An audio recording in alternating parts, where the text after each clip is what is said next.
स्वागत है आपका मेरे चैनल लर्निंग कॉर्नर पर। मैं हूं कल्पना कुलसेस। आइए शुरू करते हैं अपना नया टॉपिक, जो कि कोठारी कमीशन का 10 टॉपिक है, उच्च शिक्षा। इसे देखते हैं, लेकिन जो लोग नए हैं सबसे पहले चैनल को सब्सक्राइब कर दें। चलिए देखते हैं। आयोग ने उच्च शिक्षा के लगभग सभी अंगों के विषय में महत्वपूर्ण विचार अंकित किए हैं। वो विचार कौन से थे, देखते हैं। विश्वविद्यालयों के लक्ष्य। आयोग के मतानुसार आधुनिक भारतीय विश्वविद्यालयों के मुख्य लक्ष्य अधोलिखित होने चाहिए। नवीन ज्ञान की खोज एवं उसका विकास करना, सत्य की खोज के लिए साहस एवं निर्भरता से कार्य करना, सामाजिक एवं सांस्कृतिक विभिन्नताओं को कम करना, समानता एवं सामाजिक न्याय को प्रोत्साहित करना, राष्ट्रीय चेतना को विकसित करने के लिए कार्य करना, नवीन खोजों एवं आवश्यकताओं को ध्यान में रखकर प्राचीन ज्ञान का विश्लेषण करना, जीवन के सब क्षेत्रों में उचित प्रकार का नेतृत्व करने वाले व्यक्तियों को सहायता प्रदान करना, प्रतिभाशाली नवयुवकों की खोज करना और उनको अपनी शक्तियों एवं प्रतिभाओं का विकास करने में सहायता देना, देश के कला, कृषि, विज्ञान, चिकित्सा, प्रौद्योगिकी एवं अन्य व्यवसायों के लिए कुशल एवं प्रशिक्षित व्यक्तियों का निर्माण करना, छात्रों एवं शिक्षकों में उनके द्वारा समाज के व्यक्तियों में उचित मान्यताओं एवं दृष्टिकोणों का विकास करना। नवीन विश्वविद्यालय की स्थापना। आयोग का मत है कि नवीन विश्वविद्यालयों की स्थापना करने के समय निम्नलिखित सिद्धांतों को ध्यान में रखा जाना चाहिए। कोई नवीन विश्वविद्यालय अनुदान आयोग की सहमति के बिना स्थापित नहीं किया जाना चाहिए। नवीन विश्वविद्यालय सामान्य रूप से उस स्थान पर स्थापित नहीं किए जाने चाहिए जहां कुछ समय से कोई विश्वविद्यालय कार्य कर रहा है। नवीन विश्वविद्यालय की स्थापना तभी की जानी चाहिए जब इस बात का पूरा भरोसा हो कि उससे शिक्षा के स्तर में उन्नति होगी, उसके लिए योग्य शिक्षक उपलब्ध होंगे और उसमें स्तर का शिक्षण एवं अनुसंधान कार्य किया जाएगा। जिन स्थानों पर अनेक स्नातकोत्तर कॉलेज कार्य कर रहे हैं उनको संगठित करके विश्वविद्यालयों का रूप प्रदान किया जाना चाहिए। वरिष्ठ विश्वविद्यालयों का विकास। वरिष्ठ विश्वविद्यालयों के विकास में आयोग ने अपने विचार इस प्रकार उपस्थित किए हैं। उच्च शिक्षा में सबसे महत्वपूर्ण सुधार। कुछ वरिष्ठ विश्वविद्यालयों का विकास करना है जिनमें सर्वोत्तम प्रकार का स्नातकोत्तर कार्य एवं अनुसंधान संभव होगा और जिनके स्तर की संसार के किसी भाग में इस प्रकार की सर्वोत्तम संस्थाओं के स्तर से तुलना की जा सकेगी। विश्वविद्यालय अनुदान आयोग को जल्दी से जल्दी वर्तमान विश्वविद्यालयों में से लगभग 6 विश्वविद्यालयों को वरिष्ठ विश्वविद्यालयों के रूप में विकसित करने के लिए चुन लेना चाहिए। इनमें से एक प्रौद्योगिकी का और एक कृषि का होना चाहिए। यह कार्यक्रम सन 1966 से 1967 में आरंभ हो जाना चाहिए। वरिष्ठ विश्वविद्यालयों में असाधारण क्षमता एवं अध्यवसाय के छात्र एवं अध्यापक होने चाहिए। आयोग के अनुसार वरिष्ठ विश्वविद्यालयों का विकास करने के में निम्नलिखित बातों की ओर विशेष ध्यान दिया जाना चाहिए। वो कौन सी बातें हैं जिनकी तरफ इन्होंने विशेष ध्यान देने की बात कही है। वरिष्ठ विश्वविद्यालयों को व्यय का भार विश्वविद्यालय अनुदान आयोग को वहन करना चाहिए। वरिष्ठ विश्वविद्यालय में उच्च अध्ययन केंद्रों के समूहों की स्थापना की जानी चाहिए। वरिष्ठ विश्वविद्यालयों में पूर्व स्नातक स्तर के लिए कुछ छात्रवृत्तियां होनी चाहिए ताकि उनको स्नातकोत्तर कक्षाओं के लिए प्रतिभाशाली छात्र पर्याप्त संख्या में उपलब्ध हो सकें। वरिष्ठ विश्वविद्यालयों के अध्यापकों की नियुक्ति राष्ट्रीय एवं अंतर्राष्ट्रीय आधार पर की जानी चाहिए। यदि आवश्यक हो तो चुने जाने वाले अध्यापकों को अग्रिम वेतन वृद्धि या विशेष वेतन क्रम दिए जाने चाहिए। इन अध्यापकों को अनुसंधान करने के लिए सभी सुविधाएं प्रदान की जानी चाहिए। कॉलेजों व विश्वविद्यालयों में सुधार। आयोग ने वर्तमान कॉलेजों एवं विश्वविद्यालयों में सुधार के लिए निम्नलिखित सुझाव दिए हैं।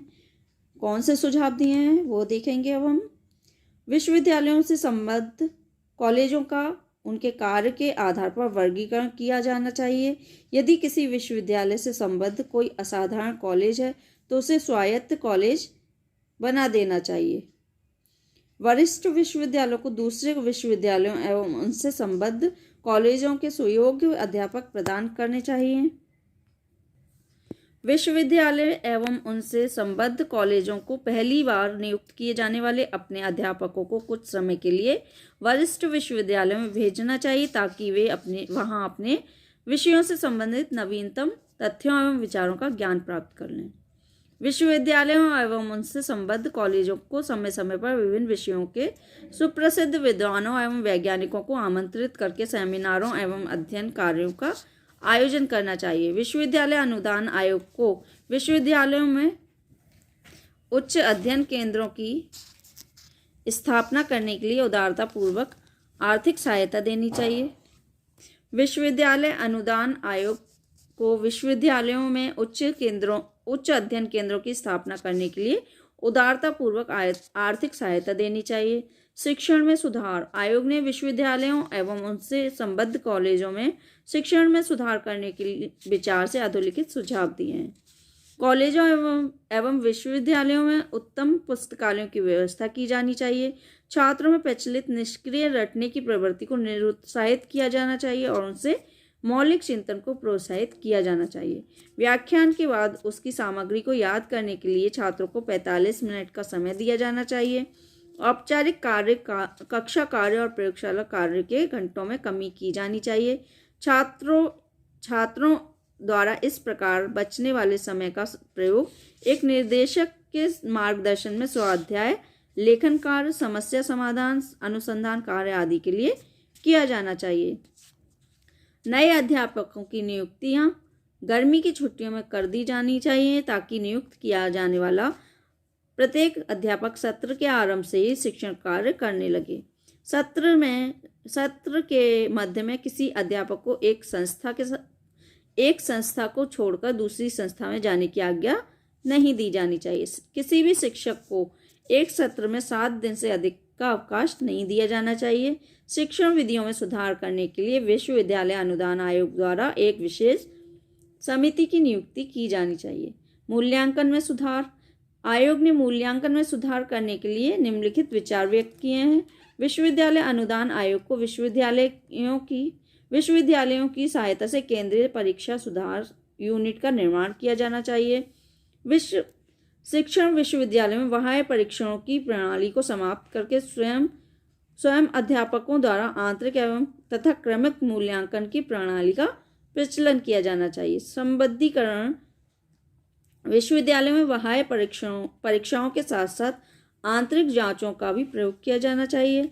विश्वविद्यालयों के अध्यापकों को सेमिनारों, वर्कशॉपों एवं विचार सम्मेलनों का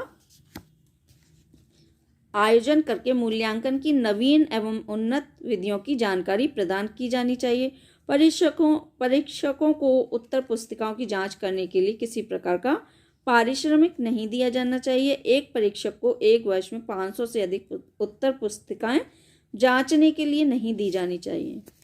शिक्षा का माध्यम, इन्होंने शिक्षा के माध्यम के विषय में क्या बोला है देखते हैं। आयोग ने कॉलेजों एवं विश्वविद्यालयों में शिक्षा के माध्यम के बारे में निम्नलिखित सुझाव दिए हैं।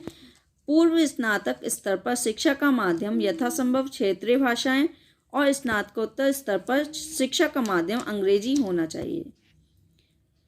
क्षेत्रीय अथवा प्रादेशिक भाषाओं को 10 वर्ष की अवधि में विश्वविद्यालयों में शिक्षा का माध्यम बना दिया जाना चाहिए।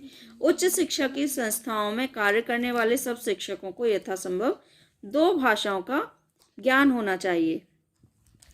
आधुनिक भारतीय भाषाओं, जिनमें उर्दू भी है, के विकास के लिए उच्च अध्ययन केंद्रों की व्यवस्था की जानी चाहिए। शास्त्रीय एवं आधुनिक भारतीय भाषाओं को विश्वविद्यालय में अनिवार्य विषयों का स्थान न देकर वैकल्पिक विषयों का स्थान दिया जाना चाहिए। विश्वविद्यालयों एवं संबद्ध कॉलेजों में छात्रों की अंग्रेजी का अध्ययन करने के लिए विशेष सुविधाएं प्रदान की जानी चाहिए। उक्त शिक्षा संस्थाओं में छात्रों को रूसी भाषा का अध्ययन करने के लिए उपयुक्त सुविधाएं दी जानी चाहिए। चयनात्मक प्रवेश प्रणाली आयोग का मत है कि भविष्य में जिस अनुपात में उच्च शिक्षा की मांग में वृद्धि होगी, उस अनुपात में उच्च शिक्षा की सुविधाओं में विस्तार करना संभव नहीं होगा। अतः जनबल की आवश्यकता को ध्यान में रखकर चयनात्मक प्रवेश प्रणाली का प्रयोग किया जाना चाहिए। इस प्रणाली की उपयोगिता पर प्रकाश डालते हुए आयोग ने लिखा है, सामान्य रूप में यह होता है कि श्रेष्ठ क्षमताओं वाले थोड़े से छात्रों को उच्च शिक्षा की संस्थाओं में प्रवेश नहीं मिल पाता है और उनमें छात्रों की उस विशाल संख्या का प्रवेश हो जाता है जो उच्च शिक्षा के लिए पूरी तरह से तैयार नहीं रहते हैं। इस दोष का निवारण करने के लिए आयोग ने चयनात्मक प्रवेश प्रणाली के प्रयोग पर बल दिया है और उसके संबंध में निम्नलिखित सुझाव दिए हैं। विश्वविद्यालयों द्वारा प्रवेश योग्यता के नियमों का निर्माण किया जाना चाहिए। विश्वविद्यालयों में प्रवेश चाहने वाले छात्रों में से योग्यतम छात्रों का ही चुनाव किया जाना चाहिए। उच्च शिक्षा की संस्थाओं में विद्यार्थियों की संख्या का निश्चय इन संस्थाओं में उपलब्ध शिक्षक संख्या और शिक्षण सुविधाओं के आधार पर किया जाना चाहिए। जब तक प्रवेश संबंधी नवीन विधियों की खोज न हो जाए, तब तक परीक्षाओं में प्राप्त होने वाले अंकों को प्रवेश का आधार बनाया जाना चाहिए। विश्वविद्यालय स्वाधीनता की आवश्यकता पर प्रकाश डालते हुए आयोग ने लिखा है, यह स्वीकार किया जाना आवश्यक है कि स्वाधीनता के अभाव में विश्वविद्यालय अपने शिक्षण, अनुसंधान एवं समाज के मुख्य कार्यों को कुशलतापूर्वक नहीं कर सकते। जैसे ये इंग्लिश वाली याद करनी है, वो इंग्लिश वाली कर सकता है, लेकिन ये इतनी ज़रूरी नहीं है, क्योंकि ये ज़्यादातर ये हिंदी वाली ही आती हैं और दोनों में ही आती हैं। खैर, जिसे लगे करना चाहे कर सकता है, इतना ज़रूरी नहीं है। आयोग ने अग्रांकित क्षेत्रों में विश्वविद्यालयों की स्वाधीनता का समर्थन किया है। छात्रों का चुनाव, शिक्षकों की नियुक्ति एवं पदोन्नति और पाठ्य विषयों, शिक्षण विधियों एवं अनुसंधान कार्य के क्षेत्रों एवं समस्याओं का निर्धारण, इन क्षेत्रों में विश्वविद्यालयों की स्वाधीनता को ध्यान में रखते हुए आयोग ने निम्नलिखित विचार प्रकट किए हैं। विश्वविद्यालयों को अपने विभागों को कार्य करने की पर्याप्त स्वतंत्रता देनी चाहिए। प्रत्येक विभाग के अध्यक्ष की अधीनता में एक प्रबंध समिति का निर्माण किया जाना चाहिए। इस समिति को व्यापक आर्थिक एवं प्रशासकीय शक्तियों से संपन्न किया जाना चाहिए। विश्वविद्यालयों को अपने प्रशासन में इस सिद्धांत को ध्यान में रखना चाहिए कि श्रेष्ठ विचारों का जन्म साधारणतः निम्न स्तरों में होता है। विश्वविद्यालयों को कॉलेजों की स्वतंत्रता का उतना ही आदर करना चाहिए जितना वे अपनी स्वतंत्रता से करते हैं। विश्वविद्यालयों की साहित्यिक परिषदों एवं सभाओं में छात्र प्रतिनिधियों की उपयुक्त संख्या को स्थान दिया जाना चाहिए। विश्वविद्यालयों को अपनी स्वाधीनता को बनाए रखने के लिए सदैव प्रयत्नशील रहना चाहिए। इस कार्य में सफलता प्राप्त करने के लिए उनको अपने बौद्धिक एवं सार्वजनिक कार्यों को सदैव तत्परता से करना चाहिए। प्रत्येक कॉलेज के प्रत्येक विभाग में छात्रों एवं अध्यापकों की संयुक्त समितियों का निर्माण किया जाना चाहिए। प्रत्येक कॉलेज में प्रधानाचार्य की अध्यक्षता में एक केंद्रीय समिति का संगठन किया जाना चाहिए, जिसके द्वारा कॉलेज की सामान्य समस्याओं एवं कठिनाइयों का अध्ययन किया जाना चाहिए। विश्वविद्यालय अनुदान आयोग, अंतर विश्वविद्यालय परिषद एवं शिक्षित व्यक्तियों द्वारा विश्वविद्यालय स्वाधीनता के पक्ष में जनमत का निर्माण किया जाना चाहिए। सरकार विश्वविद्यालय अनुदान आयोग एवं अंतर विश्वविद्यालय परिषद के संयुक्त रूप से अग्रांकित कार्य करने चाहिए। विभिन्न प्रश्नों पर विचार विमर्श करना चाहिए। प्रवेश दिए जाने वाले छात्रों की संख्या निश्चित करना एवं प्रयोगात्मक अनुसंधान की समस्याओं का समाधान करने के लिए उपाय खोजना चाहिए। तो ये था हमारा 10 टॉपिक फिनिश हो गया है, जो कि उच्च शिक्षा था।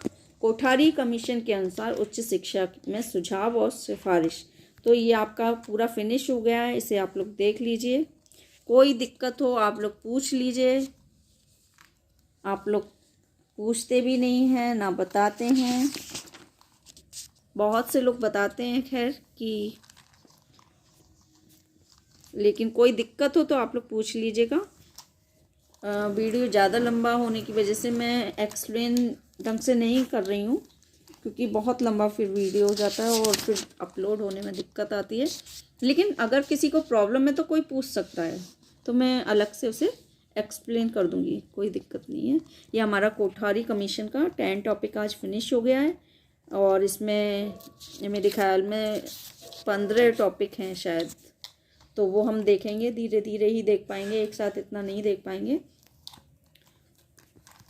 और जो लोग नए हैं चैनल को सब्सक्राइब कर दीजिए, लाइक शेयर कमेंट करते रहिए। Thanks for watching.